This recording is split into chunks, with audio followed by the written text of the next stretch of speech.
When you picture ancient Egypt, you probably see golden pharaohs, towering pyramids, and treasure buried with god kings. Forget almost all of it, because if you had actually been born in Egypt around 1250 BC, the age of Rameses, near the height of Egyptian power, the odds are overwhelming that you were none of those glamorous things. You were a farmer. Ancient Egypt was a civilization of several million people, and the vast majority lived in small mud brick villages strung along a single river, growing grain, baking bread, and paying taxes to a king they would never once see in their lives.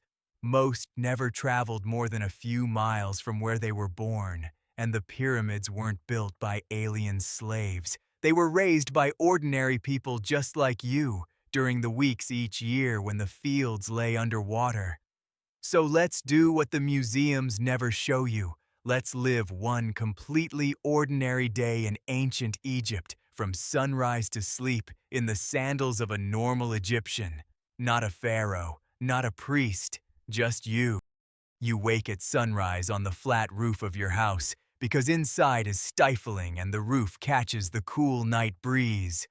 Your home is built of mud brick, mud from the Nile mixed with straw and dried in the sun, cheap, quick, and surprisingly cool.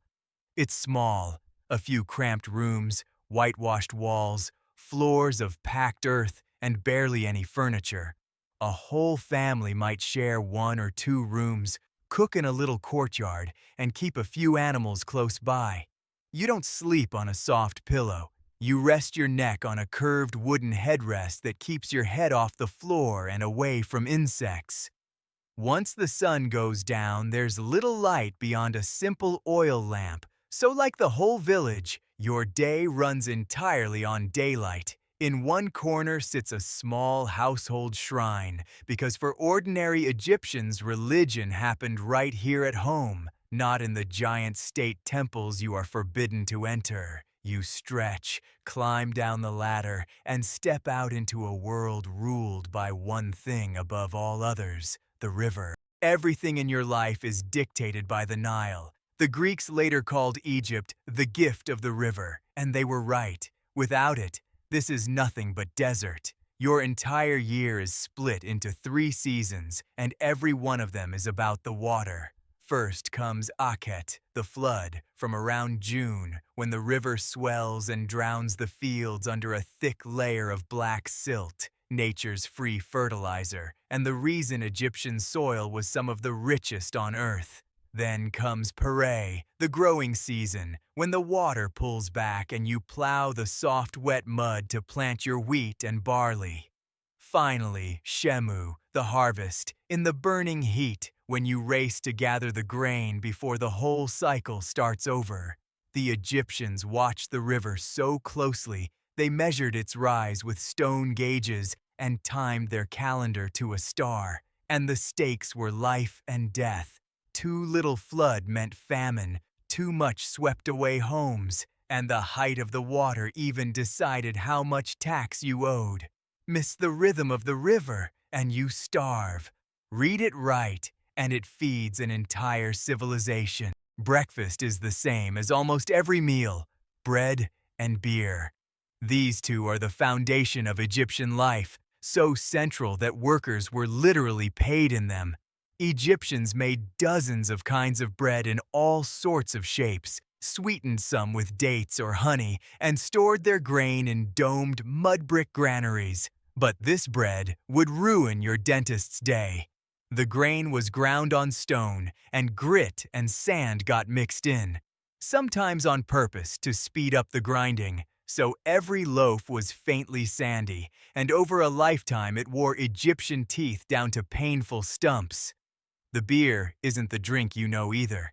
It's thick, cloudy, mildly alcoholic, and genuinely nourishing, closer to a liquid bread, and everyone drank it, including children, because it was far safer than water straight from the river. Around that, you add onions, garlic, beans, dates, and whatever fish you can pull from the Nile. Meat, especially beef, is a rare luxury you'll mostly taste at a festival. It's simple, repetitive food, and it powered the people who built the pyramids. Here's the thing that surprises everyone. For part of the year, you couldn't farm at all. During the flood, your fields vanished underwater for weeks. So what did an entire nation of idle farmers do? They built. This is the real secret behind the pyramids and the great temples. The pharaoh's officials conscripted ordinary farmers as a kind of labor tax, rotating them in by the tens of thousands, and during the flood season you'd be sent to haul stone on wooden sledges, drag it up long earthen ramps, mix mortar, and raise monuments that still stand today. Feeding and organizing that army of workers was itself a colossal task, run by scribes and overseers. And no, you weren't a slave. You were fed, housed, and paid, just not in money, because Egypt had no coins at all. The whole economy ran on barter and rations. Your wages came as grain, bread, beer, cloth, and oil, carefully weighed out and recorded. You worked the land when the river allowed it, and you built eternity when it didn't. Some workers were full-time specialists. In a village called Set Mat, the place of truth, lived the skilled craftsmen who carved and painted the royal tombs in the Valley of the Kings.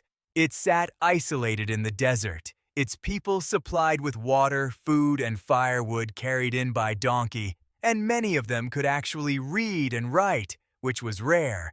Their foremen kept detailed attendance records that survive to this day, and the excuses for missing work are gloriously human. Ill, brewing beer, arguing with his wife, and in one famous case, stung by a scorpion.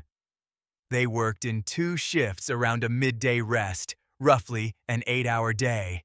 And it's here, over 3,000 years ago, that something extraordinary happened. When their food rations arrived 18 days late under Rameses III, the workers downed tools, marched to the temples, and staged a sit-in chanting, "We are hungry!" Recorded on a papyrus that still exists, it is the first documented labor strike in human history. And it worked.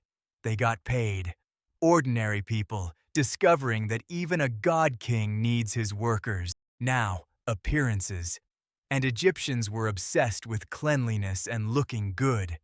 In this heat, with lice everywhere, most people simply shaved their heads, and those who could afford it wore wigs, padded to sit off the scalp so air could flow underneath. Children often had their heads shaved except for one braided lock. Both men and women lined their eyes with kohl, a black paste of soot and mineral, and sometimes green malachite too. It wasn't only fashion. The dark rims cut the sun's glare, repelled flies, and even had mild antibacterial properties that helped fight eye infections. You wash several times a day, scrub with a cleansing mineral salt called natron instead of soap, rub scented oils into your skin against the dry heat, chew herbs to freshen your breath, and dress in light white linen. Rich or poor, nearly everyone wore some eye paint and a little jewelry. The result, an ordinary Egyptian was probably cleaner, better scented, and more made up than almost anyone else in the ancient world. The giant temples you see today weren't for you. Only priests entered the inner sanctuaries. Ordinary Egyptians worshipped at home. Your protectors weren't the distant state gods, but friendly household ones. Bez, a cheerful dwarf god who guarded the family and scared off evil, and Taweret, a pregnant hippo goddess who watched over childbirth. You'd wear amulets for luck and protection on almost everything. Now and then, during a festival, the god's statue was carried out in procession, and ordinary people could put a yes or no question to it and read the answer in its movements. When you got sick, your doctor mixed the practical with the magical. Real remedies like honey, which genuinely fights infection, and even early dentistry, alongside spoken spells to drive the illness out. And one thing that would stun a Roman or a Greek, Egyptian women had remarkable rights, A woman could own property, run a business, inherit, divorce her husband, and take a case to court in her own name. In the ancient world, that was almost unheard of. For all the hard work, life wasn't joyless. In the evening, you might play Sonnet, a board game so beloved that people were buried with it, listen to music, or drink far too much beer at one of the many festivals that broke up the year. But Egyptians also poured astonishing energy into preparing for death because they were certain the afterlife was real. They believed your heart would one day be weighed against a feather of truth, and if you'd lived well, you'd pass into a perfect version of Egypt called the Field of Reeds, the elaborate mummification you've heard of, organs removed, the body dried in natron for 70 days, then wrapped in linen, was expensive, reserved for those who could pay. An ordinary family got a far simpler version and a few humble grave goods, but the goal was identical. Preserve the body so the person could live forever. The magnificent tombs you helped build for the pharaohs were just the ultimate version of a dream that every single Egyptian, rich or poor, shared. So that was your day. Not gold and god kings, but mud bricks, sandy bread, cloudy beer, a shaved head, and a whole life measured out by a river. The ordinary Egyptian's world was demanding but astonishingly stable, the same rhythm of flood, plant, and harvest repeating for 3,000 years, a civilization that lasted longer than any other since. When we picture ancient Egypt, we picture the pharaohs and their treasure, but Egypt was actually carried on the backs of millions of farmers just like you, who grew the grain, drank the beer, and when the waters rose each year, built the monuments that still leave the whole world speechless. That, far more than any golden mask, is what daily life in ancient Egypt was really like. And it leaves us the same question we keep coming back to.